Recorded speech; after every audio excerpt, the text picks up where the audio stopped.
Miller time को पिछड़ों के लिए भी बात करनी चाहिए। आपने कहा कि मैं पिछड़ों की आवाज़ नहीं उठाता, मिलर टाइम्स तो ऐसे में जवाब दूं कि हर जगह मुसलमानों को ठगा गया है। मुसलमानों को जो मिलना चाहिए था उन पार्टियों से नहीं मिला। अब आपको मुसलमान क्यों वोट करे? आपने भारत बंद का ऐलान तो किया, लेकिन खुद आप कहीं सड़कों पर नहीं दिखे, ना आपकी पार्टी के वर्कर्स दिखे। मुसलमान दिखे और उन पर बीजेपी ने हमला किया। बीजेपी के लोगों ने एक तरह से दंगा करवाया और मुसलमान अभी तक जेलों में बंद है उसके इल्ज़ाम में कि आपकी वजह से वहाँ बीजेपी की जीत हुई, कांग्रेस की हार हो गई। आप सीधा इल्जाम लगा रहे हैं, मैं ये आपकी राय हो सकती है, मेरी नहीं। तो आगे कोई अलायंस का इरादा है माईएम के साथ आपका और असदुद्दीन ओवैसी साहब का? और मैं अगर सही कहूँ, सच कहूँ, तो तीन पार्टियां प्रेजेंट टाइम ऐसी पे विचार। कौन सी तीन पार्टी है? जिस तरह आप आज़ाद समाज पार्टी के आज सदर हैं, चीफ है, क्या एक मुसलमान चीफ बन सकता है? आप मुझसे ऐसा सवाल कर रहे हैं जिसका कोई अभी तुक ही नहीं बैठता है। अस्सलाम वालेकुम रहमतुल्लाहि व बरकातुहू। मैं हूं शम्स तबरेज़ कासमी और आप देख रहे हैं मिलर टाइम्स। आज मेरे साथ मौजूद है मारूफ सियासी रहनुमा, आज़ाद समाज पार्टी के चीफ और नगीना लोकसभा से MP चंद्रशेखर आज़ाद। चंद्रशेखर आज़ाद साहब, मिलर टाइम्स में खुशामदीद, स्वागत है आपका। हिंदुस्तान में पहले से बहुत सारी पार्टियाँ मौजूद है, फिर आपने अपनी एक अलग पार्टी बनाई, आज़ाद समाज पार्टी। आप MP भी बने, तो किसी और पार्टी से चुनाव लड़ने के बजाय, किसी और पार्टी का हिस्सा बनने के बजाय अलग रास्ता इख्तियार करने की क्या ज़रूरत पड़ी आपको? नहीं, ऐसा नहीं कि मैंने अलग रास्ता खुद से इख्तियार कर लिया। मैंने प्रयास किया जो उस विचारधारा पर आधारित दल है, जिस विचारधारा पर हम काम कर रहे हैं। देखिए, भारतीय राजनीति में बहुत कम पार्टियां जिन पर विचारधारा है। पहले BSP पर विचारधारा थी, और मैं अगर सही कहूँ, सच कहूँ, तो तीन पार्टियां प्रेजेंट टाइम ऐसी जिन पर विचारधारा है। कौन सी तीन पार्टी है? एक आज़ाद समाज पार्टी जो फूले साहू अम्बेडकर परिवार की विचारधारा पर काम कर रही है। एक भारतीय जनता पार्टी जो गोवलकर गवार जो है उनके नेता जी, और RSS की जो विचारधारा उस पर काम कर रही है। और तीसरी लेफ्ट की पार्टियां हैं। पिछले कुछ समय से उन्होंने वैचारिक विचार से हटके समझौते किए, उससे थोड़ा सा उनकी क्रेडिबिलिटी पर सवाल खड़े हुए। बाकी और कोई पार्टी वैचारिक पार्टी नहीं है। कांग्रेस, समाजवादी पार्टी, RJD, इन सभी कोई विचारधारा नहीं है। मैं तर्क के साथ इनके जवाब दे सकता हूँ, लेकिन अभी इतना समय नहीं कि मैं तर्क, जिस पार्टी का आप कहोगे और ऑफ कैमरा कहोगे, ऑन कैमरा कहोगे, मैं तर्क दे सकता हूँ। क्योंकि राजनीति में किसी आलोचना करना ठीक नहीं है, ना मुझे राइट है। वरना अगर तर्क के साथ कहोगे तो मैं आपको बता दूंगा। मैं एक उदाहरण आपको देता हूँ जी। अभी हरियाणा का चुनाव हुआ, बहुत सारे कांग्रेस पार्टी के लोग भाजपा में चले गए और भाजपा कांग्रेस में आ गई। तो जो लोग 20 साल से भाजपा में था, जो कांग्रेस में आ गए, तो क्या उनका जहन बदल गया?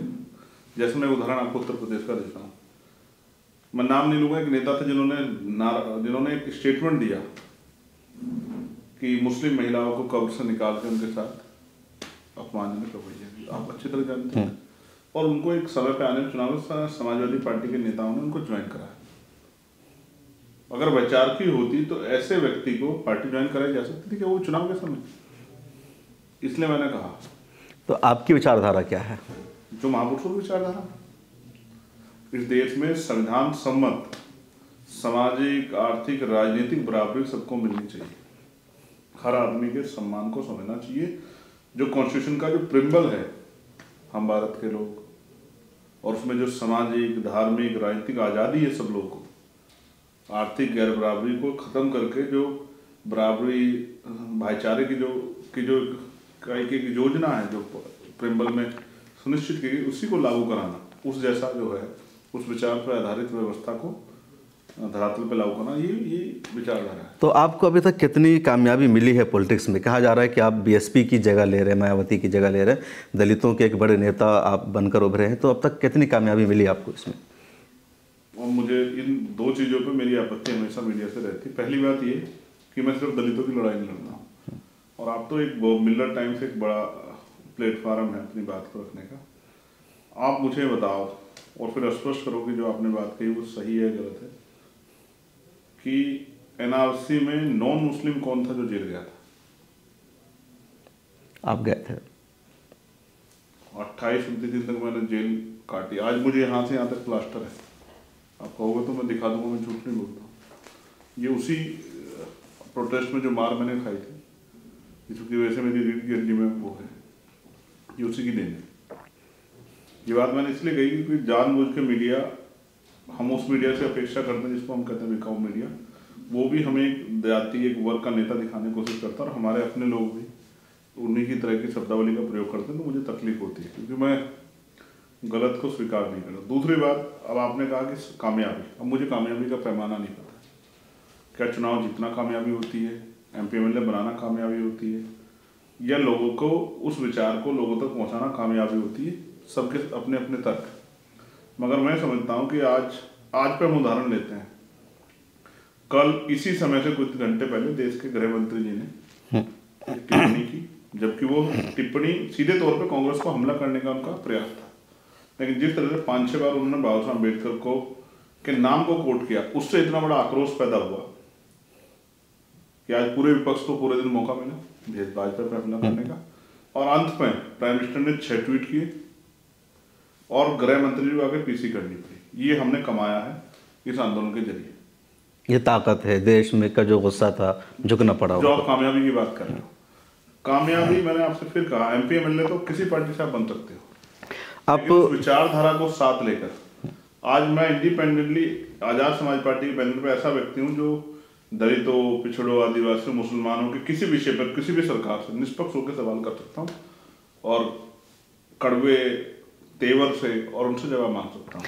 आप मुसलमानों के मुद्दों पर खुलकर बोलते हैं पार्लियामेंट में भी। जी, तो देश भर में जो हमने संघर्ष करके जो जन समर्थन और वैचारिक जो विचारधारा जिसका मैंने आपको जिक्र उसको जो लोगों तक पहुंचाने का काम किया, इसका उदाहरण राजस्थान में हम 3 सीटें बहुत कम अंतर से हारे, मध्य प्रदेश में हम 1 सीट बहुत कम अंतर से हारे, महाराष्ट्र में 1 सीट पर हम 22 राउंड तक आगे चलते रहे जो अमरावती की थी, और फिर उसमें हम बहुत कम मार्जिन, अमरावती में बहुत कम मार्जिन से, और यहाँ भी जब उपचुनाव हुआ उसमें भी हम कई सीटों पर हमारी पार्टी ने अच्छे वोट परसेंटेज प्राप्त किया, कहीं कहीं 20-20 हज़ार से ज़्यादा वोट प्राप्त किया। तो ये हमारी राजनीतिक कामयाबी जिसको लोग कामयाबी मानते हैं। लेकिन हमारी असल कामयाबी ये है कि आज जो नौजवान पहले संघ की शाखा में जाता था, भाजपा का झंडा उठाता था, वो आज बाबा साहब अम्बेडकर, फूले, साहू, जो वास्तविकता में समतावादी जो विचारधारा है उसका झंडा उठा के सरकार की गलत विरोध नीतियों का आमना सामना करके मुकाबला करा। ये हमारी कामयाबी।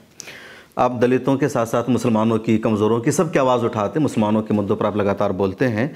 लेकिन मुसलमानों का जो उमूमन रुझान है समाजवादी के साथ यूपी में, कहीं कांग्रेस के साथ, कहीं RJD के साथ, तो क्या आपको लगता है कि मुसलमान आपके साथ आएंगे जब पूरे स्टेट का चुनाव होगा? देखिए, हम लोग मेहनत करेंगे और कहते हैं ना कि अगर कोई ईमानदारी से मेहनत करता है तो फिर ऊपर वाला कुदरत उसको उसका जो है उसकी मदद भी करती है।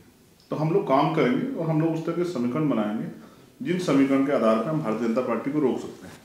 अभी आपने NRC से की बात की, आपने 23 फरवरी को गालिबन या 23 फरवरी को भारत बंद करने का ऐलान किया था 2020 में। सड़कों पर मुसलमान उतरे भी थे, उन्होंने सड़क बंद भी किया और फिर दिल्ली दंगा की शुरुआत हो गई। उसके बाद से एक तबका आप पर इल्ज़ाम लगाता है कि आपने भारत बंद का ऐलान तो किया लेकिन ख़ुद आप कहीं सड़कों पर नहीं दिखे, ना आपकी पार्टी के वर्कर्स दिखे, मुसलमान दिखे और उन पर BJP ने हमला किया। BJP के लोगों ने एक तरह से दंगा करवाया और मुसलमान अभी तक जेलों में बंद है उसके इल्ज़ाम में।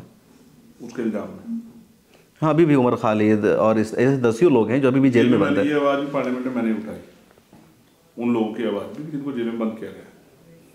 लेकिन मैं आपकी जानकारी के लिए बता सकता हूँ कि जब कोई आदमी नेतृत्व कर रहा है तो उसके कई महीने पहले के कार्यक्रम लग जाते हैं। और शायद अगर आपने देखा हो, क्योंकि आपने एक ही पक्ष सुना है तो मैं आपको गलत नहीं कह सकता, लेकिन आपकी जानकारी नहीं, मैंने ये जो एक सवाल है जानना चाहा, आप चाहे इसकी बात करें। तो उस दिन हम लोग औरंगाबाद में थे, महाराष्ट्र के। हमने 22 तारीख को शायद बंद बुलाया था, 23 को, 22 या 23 तारीख। और आपने तो कहा कि इल्जाम है, लेकिन मैं आपको स्पष्ट कर दूं, आज का समय सोशल मीडिया का समय है। कोई चीज छिपी नहीं रह सकती, कौन कहाँ है और कौन क्या कर रहा है। आप ये नहीं कहते मीडिया ने नहीं दिखाया, तो आप सोशल मीडिया के देख सकते हैं। आप अगर उठा के देखेंगे फोन, और मैं आपको चैलेंज करता हूँ कि मैं सड़कों पे उतरा था, नहीं उतरा था, और सिर्फ मुस्लिम समाज के लोग सड़कों पे आए थे, और कौन से प्रदेश में आप पे आंकड़ा होगा, मेरे पास तो है। हम 22 स्टेट में संगठन चलाते हैं और वो पहला बंद नहीं था हमारा। उससे पहले भी 2 अप्रैल वाला बंद हम लोगों ने बुलाया और वो सफल भी हुआ। उसके बाद 13 पॉइंट रोस्टर पे भी हमने बंद बुलाया, वो सफल भी हुआ। और उसके बाद भी हमने अभी 21 तारीख को जो बंद बुलाया गया था उसको भी हमने सफल किया। असल में उस समय मुद्दा, जब हम खड़े होते हैं तो भी ये सवाल होता है कि भाई आप खड़े नहीं हो रहे, और जब नहीं खड़े होते तो भी सवाल होता कि आप खड़े क्यों नहीं हो रहे। हमने अपनी जिम्मेदारी अदा की। मैं दिल्ली में मौके मौजूद नहीं था क्योंकि औरंगाबाद में पहले से कार्यक्रम था, और आपको शायद पता ना हो, 22 तारीख में नागपुर में मेरा कार्यक्रम था। कैसा, सीए को लेकर के या कोई और कार्यक्रम था वो? हमारा कार्यक्रम था भीम आर्मी का, और वो कार्यक्रम था रेशम बाग मैदान में, जिसके सामने आरएसएस का हेडक्वार्टर है। उसकी परमिशन डिनाई कर दी गई कि आप नहीं कर सकते। तो हम कोर्ट गए, कोर्ट ने परमिशन दी कि कर सकते हैं, और पहली बार आरएसएस के हेडक्वार्टर के सामने तिरंगा लहराया जाएगा, जो मैंने खुद लहराया 22 तारीख को। फिर 23 तारीख को रात को हम 22 तारीख में पुणे उससे नागपुर में कार्यक्रम था, और फिर हम रात को पहुंचे औरंगाबाद में सुबह हम लोग सड़कों पे आके हमने उस बंद को वो किया। और मैंने कहा ना, हम किसी के भरोसे नहीं, हम पे संगठन है। तो मतलब दिल्ली में आपने ऐलान किया और औरंगाबाद के प्रोटेस्ट में आपने हिस्सा लिया भारत बंद में? देश भर में हमारा संगठन है। अभी भी मैं यहाँ बैठा हूँ, लेकिन देश भर में आजाद समाज पार्टी भीम आर्मी को काम करता, तो पार्टी भी नहीं थी। अच्छा, आज़ाद समाज पार्टी का जो मकसद है, क्या किसी एक स्टेट पर फोकस करना या बैक वक्त पर इंडिया में चुनाव लड़ना? देखो, भीम आर्मी के लोग ही आजाद समाज पार्टी की शक्ति, और जो लोग जिस स्टेट में, जैसे मैं नहीं चाहता था कि महाराष्ट्र में हम ज़्यादा सीटें लड़े, मगर वहाँ की जो स्टेट की टीम है, जो 6-7 साल से मेहनत करी थी, उन्होंने कहा कि हमें लड़ना। तो जब उन्होंने कहा लड़ना है, तो फिर अब जब हम पे दल है और वो लड़ना चाहते हैं, तो फिर हम उनको रोक नहीं सकते, क्योंकि राजनीति जन भावनाओं के ऊपर आधारित है। और कोई लड़ना चाहता है, दूसरी पार्टी टिकट नहीं देती है, वो लड़ना चाहता है, तो उसको फिर मना नहीं किया जाता है। तो इसलिए क्योंकि डेमोक्रेसी है, तो उन लोगों ने काफ़ी सीटों पर चुनाव लड़ा, 17-18 सीटों पर, जबकि मैं चाहता था कि 5-6 मजबूत सीटों पर लड़ा। नहीं, जैसे आप कई जगहों पर, जैसे हरियाणा में आप लड़े, आप इल्ज़ाम आप पर भी है जैसे दूसरी पार्टी पर कि आपकी वजह से वहाँ बीजेपी की जीत हुई, कांग्रेस की हार हो गई, या अभी जो उपचुनाव हुआ तो वहाँ बीजेपी की ज़्यादा जीत हुई, समाजवादी पार्टी की हार हुई, और आप पर भी इल्ज़ाम है कि आपने वोटों को तकसीम किया। किसने लगाया? जो यूज़र से सोशल मीडिया पर कहा जाता है कि मीडिया के यूजर्स की परवाह नहीं करता हूँ, मैं अपने लोगों की परवाह करता हूँ। जब वहाँ लोगों पर जुल्म होता है तो वो सोशल मीडिया के यूजर आके नहीं लड़ाई करते। उन सोशल मीडिया के यूजरों ने गोली नहीं खाई है, चंद्रशेखर आजाद ने गोली खाई, और वो सोशल मीडिया के यूजर जेल नहीं गए। चंद्रशेखर आजाद, आजाद समाज पार्टी, भीम आर्मी के लोग जेल गए देश भर में, अभी भी है। अगर आपको नहीं पता हो तो जानकारी कर लेना, छत्तीसगढ़ में भीम आर्मी की पूरी स्टेट की जेल में, क्योंकि वहाँ एक आंदोलन हुआ था बलोत्रा बाजार में, जहाँ सतनामी समाज के लोग सड़कों पर आए थे और उनके नेतृत्व कर रहे थे भीम आर्मी के लोग। एक हिंसा हुई जिसमें पूरे स्टेट के लोग, डिस्ट्रिक्ट के जितने पदाधिकारी सब जेल में, 250 से ज़्यादा लोग जेल में, आपकी जानकारी के लिए बता रहा हूँ। तो भीम आर्मी के लोग संघर्ष करते हैं, सोशल मीडिया के आधार पर नहीं करते। वैसे आपका फोकस किस स्टेट पर ज़्यादा, यूपी पर या कोई और स्टेट? सब जगह पर नहीं, एक ज़्यादा जहाँ पूरी तवज्जो से सरकार में आना चाहें, कुछ अलायंस करने की कोशिश करें, तो उसमें कौन स्टेट ज़्यादा अहम है? नहीं, ये पार्टी के फैसले स्टेट के। आप डेमोक्रेसी की बात करते हैं, डेमोक्रेसी मानते नहीं, मैं इससे सहमत नहीं। स्टेट जिसके साथ अलायंस करे, जो अपने विचारधारा के समकालीन है, उनके साथ अलायंस कर सकता है, और वो अलायंस करके लड़ेगा नहीं लड़ेगा, ये उनका फैसला है। 2027 में यूपी का चुनाव होगा, तो यहाँ आप अकेले चुनाव लड़ेंगे या किसी के साथ अलायंस करेंगे? प्रिय भाई, 2026 में जिला पंचायत के चुनाव, 2027 बहुत दूर है। आप मुझसे ऐसा सवाल कर रहे हैं जिसका कोई अभी तुक ही नहीं बैठता है। आप मुझसे पूछे 2029 में आप क्या करेंगे, तो ये बेबुनियादी सवाल हो गया। क्या उसके बीच में आप कभी मुझसे मिलकर वार्ता नहीं करोगे? जब 2027 आएगा तब देखेंगे। अब 2026 अभी बिहार का चुनाव है, अभी दिल्ली का चुनाव है, आप मुझसे बात करें 27 के चुनाव पे। 27 में आप इंटरव्यू लेने के लिए रहोगे नहीं, ये भी नहीं पता, समय का भी पता। तो दिल्ली का चुनाव लड़ रहे हैं आप? ये पार्टी का फैसला है। अच्छा, ये बताइए कि आप अकेले चुनाव लड़ रहे हैं, अभी उपचुनाव भी हुआ, तो आप जो दूसरी पार्टी है उनके साथ अलायंस करना नहीं चाहते, या उसकी तरफ से अलायंस नहीं किया जाता, आपकी कोशिश होती है? देखो, मैंने कहा कि स्टेट के ऊपर डिपेंड करता है। अगर स्टेट किसी अलायंस करना चाहता है तो ये उनकी इच्छा है, मेरी तो बहुत इच्छा होती है किसी पार्टी अलायंस। अभी जैसे उपचुनाव हुआ यूपी का, तो वहाँ एमआईएम से आपके अलायंस की बातचीत चल रही थी, फिर आखिर टाइम पर हुआ कि आप अलायंस नहीं चाहते, तो अलायंस नहीं हो सका, फैसला ख़त्म। देखो, ऐसा है, एआईएम के अलायंस पे मैं इसलिए कुछ नहीं कहना चाहता क्योंकि मैं उसको चाहता था कि वो, लेकिन उपचुनाव जो है, जब उत्तर प्रदेश में था तो 2 स्टेट में और चुनाव थे, महाराष्ट्र में और झारखंड में। उनकी पार्टी को वहां चुनाव लड़ना था, तो एक स्टेट में अलायंस हो और बाकी 2 स्टेटों में ना हो, और चुनाव एक साथ हो, तो आप ये कहो कि साहब यूपी में कहो कि हम अच्छी पार्टी हैं, और महाराष्ट्र में जाकर कहो कि इनके खिलाफ ही खड़े कहो कि भाई ये बुरी पार्टी, हम अच्छी पार्टी, हाउ कैन पॉसिबल? आप ही मुझे बताओ, मैं कहूँ यहाँ बैठ के मैं कहूँ कि मिलत टाइम के पत्रकार अच्छे, मिलत टाइम अच्छा है, और मैं झारखंड में जाकर कहूँ कि मिलत टाइम के पत्रकार बुरे, ये प्लेटफॉर्म बुरा, ऐसा संभव नहीं है।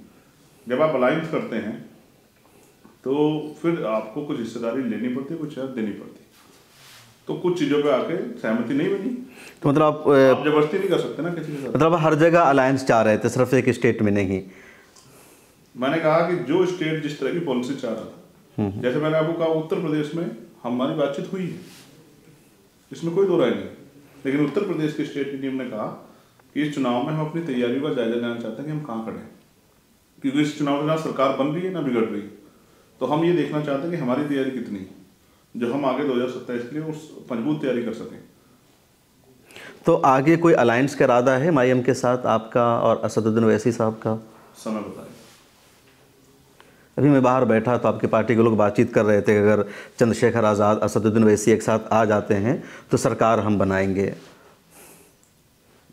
हवा में सपने देखना अच्छे काम है, बिना संगठन के, बिना काम किए, बिना मेहनत किए, बिना लड़ाई लड़े अब जनता बेवकूफ़ नहीं रही है। और कुंदरकी का चुनाव शायद आपने देखा नहीं, लाठियाँ भी खानी पड़ती है, मुकदमे भी झेलने पड़ते हैं, बहुत नुकसान उठाने पड़ते हैं। अब राजनीति साधुओं के बीच में नहीं रही कि साधु संत, अब तो क्रिमिनल लोग राजनीति कर रहे हैं। तो जो भी होगा वो सब बंद कमरे में तो नहीं हो सकता है, जो वो जनता के सामने आएगा। अच्छा, आपकी जो सियासत है उसमें मुसलमानों का बड़ा अमल दखल है। आप जिस सीट से जीत कर आए हैं वहाँ भी तकरीबन 39-40% मुसलमानों का वोट है, सबने आपको वोट किया। हर जगह आपकी पार्टी के लीडर भी मुसलमान बहुत सारी जगहों पर हैं। तो आपकी पार्टी में मुसलमानों के लिए स्पेस कितना है? आप कहाँ मुसलमानों को देखते हैं अपनी पार्टी में? मिलत टाइम को पिछड़ों के लिए भी बात करनी चाहिए, फिर आप पे ठप्पा लग जाएगा कि आप सिर्फ मुसलमानों की ही बात सुनते हैं और मुसलमानों की बात ही करते हैं। ये किसी भी प्लेटफार्म की अच्छी बात नहीं। फिर मैं आपको जानकारी के लिए बता दूं कि हमारी कोर कमेटी में 21 लोग हैं, जिनमें से 6 या 7 लोग मुस्लिम समाज के हैं जी। हमारे 2 स्टेट प्रेसिडेंट हैं अभी, झारखंड और बिहार, दोनों मुस्लिम समाज के हैं। हमारा जो पूर्वांचल का पूरा काम देख रहे हैं डॉक्टर आकिब साहब, और यहाँ भी इस वाले बेड में निजाम चौधरी साहब, मुस्लिम समाज से हैं। अभी हमने टिकट दिए उपचुनाव में, तो 8 सीटों पर चुनाव हुआ, जिनमें 4 टिकट हमने मुस्लिम समाज को दिए, 2 टिकट शेड्यूल कास्ट के लोगों को दिए, 3 मुस्लिम समाज को दिए, 2 शेड्यूल कास्ट के लोगों को दिए, 2 बैकवर्ड के लोग। नहीं, सवाल इसलिए जी, मैं बात पूरी करूँ तो रही बात मेरी लोकसभा क्षेत्र की, तो मेरी लोकसभा क्षेत्र में पिछली बार बहुजन समाज पार्टी जीती और उनको 5.5 लाख वोट मिले और मुझे 5,12,000 वोट मिले, लेकिन बहुजन समाज पार्टी को 12,000 वोट मिले। जिस समाज में मैं जन्मा हूँ, समाज ने सुई के नाके में वोट दिया मुझे, और उनके वहाँ 3 लाख वोट है, आप जाके पता करना। समाजवादी को 1 लाख के करीब वोट मिले, 1,02,000। वहाँ समाजवादी का बेस वोट नहीं। कुछ साथी गुमराह होकर समाजवादी तरफ चले गए। गुमराह होकर? हाँ, गुमराह हो गए, क्योंकि उनको एहसास था, जो झूठ समाजवादी ने इंडिया अलायंस में फैलाया था कि भाई समाज मुकाबला हमसे ही है, इस वजह से गुमराह ना होते तो सारा वोट आजाद समाज पार्टी को ही जाता, जनता को कोई मिलता, कोई वोट खराब नहीं करता, क्योंकि लोग समझदार होते। और यहाँ मीरापुर में भी आप सर्वे करके देखना तो आपको पता लगेगा कि शेड्यूल कास्ट के लोगों ने 90% वोट आजाद समाज पार्टी को दिया, लेकिन कुछ वोट तो भाजपा के लोगों ने गिरने नहीं दी, लाठी चला दी, बैरिकेडिंग लगा दी, तमाम तरह की चीज़ें। लेकिन फिर भी मैं फिक्रमंद हूँ, जिस व्यक्ति ने मुझे वोट दिया उसके लिए, जिसने नहीं दिया उसके लिए, मेरे क्षेत्र में। अगर किसी को भी मेरी जरूरत पड़े आधे रात, तो मैं उसके लिए 24 घंटे तैयार। आपने कहा कि मैं पिछड़ों की आवाज़ नहीं उठाता हूँ, मिलत टाइम्स, तो ऐसे में जवाब दूँ। अभी मैं जस्ट एक ट्वीट करके आया कि जहाँ मध्य प्रदेश में 5 दलित बच्चों को मारा जाए इसलिए कि उसने कुएं से पानी पी लिया, या कल एक खबर आई इधर उत्तर प्रदेश में कहीं से, जहाँ एक कांस्टेबल है उसको घोड़ा पर बारात लेकर जाने नहीं दिया गया, और लगातार मिलत टाइम्स सबकी आवाज़ उठाता है। मुसलमानों ने बहुत सारी पार्टियों को वोट किया है, उनको इक़्तिदार तक पहुँचाया है, खा वो समाजवादी हो, बीएसपी हो, कांग्रेस हो, आरजेडी हो, या अलग अलग स्टेट में अलग अलग पार्टी है, लेकिन हर जगह मुसलमानों को ठगा गया है। मुसलमानों को जो मिलना चाहिए था उन पार्टियों से नहीं मिला। अब आपको मुसलमान क्यों वोट करे, या क्यों मुसलमानों को वो सब कुछ मिल जाएगा जो दूसरी पार्टियों में नहीं मिल सका? देखिए, मैं कोई गवाही तो नहीं दे रहा हूँ, लेकिन बेसिक सवाल हिस्सेदारी का होता है। हिस्सेदारी हमने पर्याप्त मात्रा में दी है, ऊपर से लेकर नीचे तक के संगठन में हमने स्ट्रक्चर ऐसा कॉन्स्टिट्यूशन बनाया है। और रही बात सम्मान की, तो सम्मान पे हम सब लोगों का बराबरी करते हैं, ये हमने सीखा है। एक बात रही कि भाई मुद्दों पे आवाज़ ना उठाना पार्टी द्वारा, ठगा जाना, मेरे हिसाब से इसे ही कहते हैं। तो जितनी मैंने आवाज़ उठाई होगी, जिन पार्टी को वोट देते शायद उन्होंने भी ना उठाई। इसलिए मैं कह सकता हूँ कि आने वाले कल में आज़ाद समाज पार्टी एक अच्छा विकल्प रहेगी कमज़ोर वर्गों के लिए, कि वो आज़ाद समाज पार्टी जुड़ के शक्ति निर्माण कर सकते हैं और अपनी परेशानियों का हल कर सकते हैं। जिस तरह आप आज़ाद समाज पार्टी के आज सदर हैं, चीफ है, क्या एक मुसलमान चीफ बन सकता है आपकी पार्टी का? क्यों नहीं बन सकता है, बिल्कुल बन सकता। तो क्या आप MIM से, मुस्लिम लीग से, किसी और पार्टी से अलायंस करें? क्योंकि इस वक्त अलायंस की सियासत है, किसी भी स्टेट में या सेंटर में चंद पार्टियां मिलकर के सरकार बनाती है और वहां ज़्यादा शराकतदारी होती है, हिस्सेदारी होती है, बजाय इसकी कि एक पार्टी हो, क्योंकि फिर पार्टी टाइमलाइन को फॉलो करना। तो क्या इस तरह की पार्टियों से, जिनको मुसलमानों की पार्टी कहा जाता है, उनके साथ आप अलायंस करेंगे? देखिए, आप उन पार्टियों पर इल्ज़ाम लगा रहे हैं कि मुसलमानों की पार्टी है, आप सीधा इल्ज़ाम लगा रहे हैं। मैं, ये आपकी राय हो सकती है, मेरी नहीं है। तो भविष्य में जहाँ भी कोई ऐसा अलायंस बनेगा, वो स्टेट की पॉलिसी, उसको हम लोग करेंगे। अगर स्टेट चाहेगा तो अलायंस करना, कोई दिक्कत नहीं। आपको शायद नहीं पता, हम लोग दिल्ली में जब MCD का चुनाव हुआ तो AIM के साथ मिलकर लड़के थे।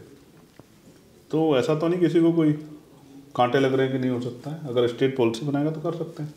एक आखिरी सवाल, अभी पार्लियामेंट की एक तस्वीर वायरल हुई, ओवैसी साहब आगे हैं, आप पीछे हैं और आप यूँ हाथ उठा रहे हैं। सोशल मीडिया पे मीडिया हाउसेज ने भी उस तस्वीर को वायरल किया। क्या था पूरा पस मंज़र, क्या कहना चाह रहे थे इस वक्त आप? नहीं, मैं अपनी बात रखना चाहता था और ओवैसी साहब बोल रहे थे, कुछ लोग डिस्टर्ब कर रहे थे, तो मैं उनको चुप रहने की अपील कर रहा था, क्योंकि एक सीनियर मेंबर है ओवैसी जी और वो अपनी बात जो है वन नेशन वन इलेक्शन पे रख रहे थे। और क्योंकि ये हम लोग इस बिल का समर्थन नहीं कर रहे थे, तो इसलिए जो है जो लोग इस पे ऑब्जेक्शन कर रहे थे, तो मैं उन ऑब्जेक्शन करने वाले लोगों को रोकने का काम कर रहा था कि ये बिल सही नहीं है और उनको अपनी बात रखने दिया जाए। बिल्कुल।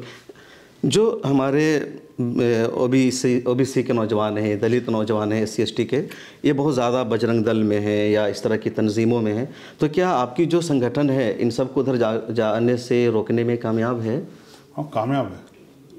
कामयाब, जो पहले नौजवान जो झंडा उठा के घूमता था RSS का, BJP का, उनके अनुवांशिक संगठनों का, अब वो भीम आर्मी महापुरुषों के मिशन में जुड़ गया है।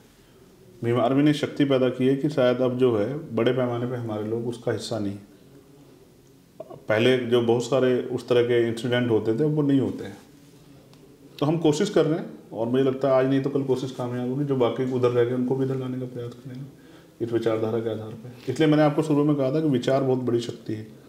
तो वैचारिक पार्टी में आज़ाद समाज पार्टी है, तो उस विचार से जो लोग प्रभावित होते हैं वो चाहे हमसे ना भी मिले वो हमसे जुड़ जाते हैं। पहली मरतबा आप सांसद बने हैं, तो कैसा एक्सपीरियंस है आपका? अच्छा, जिम्मेदारियां हैं और उन जिम्मेदारियों को पूरा करने की कोशिश कर रहे हैं और जो जिम्मेदारियां और आगे बढ़ेंगी उनको पूरा करेंगे। देखिए, माँ के पेट से तो कोई सीख के नहीं आता भाई, तो संघर्ष से सीखता है। धीरे धीरे सीखेंगे और सीख के आगे बढ़ेंगे और कोशिश करेंगे जो पीछे भाई रह गए उनका हाथ पकड़ के उनको भी आगे लेके आए। बहुत शुक्रिया। तो हमारे साथ बातचीत कर रहे थे आज़ाद समाज पार्टी के चीफ और नगीना लोकसभा से MP चंद्रशेखर आज़ाद। आपकी क्या राय है कमेंट सेक्शन में ज़रूर लिखिए, फिर मुलाकात होगी। मिल्लत टाइम्स को जारी रखने और मजबूत बनाने के लिए हमारी आर्थिक सहायता कीजिए। ये एक आज़ाद मीडिया हाउस और कमजोरों की आवाज़ है। आप हमें देखें, सुने, पढ़ें और हर महीने ज्यादा नहीं, सिर्फ 100 रुपए से मदद करें। डिटेल्स डिस्क्रिप्शन में मौजूद हैं।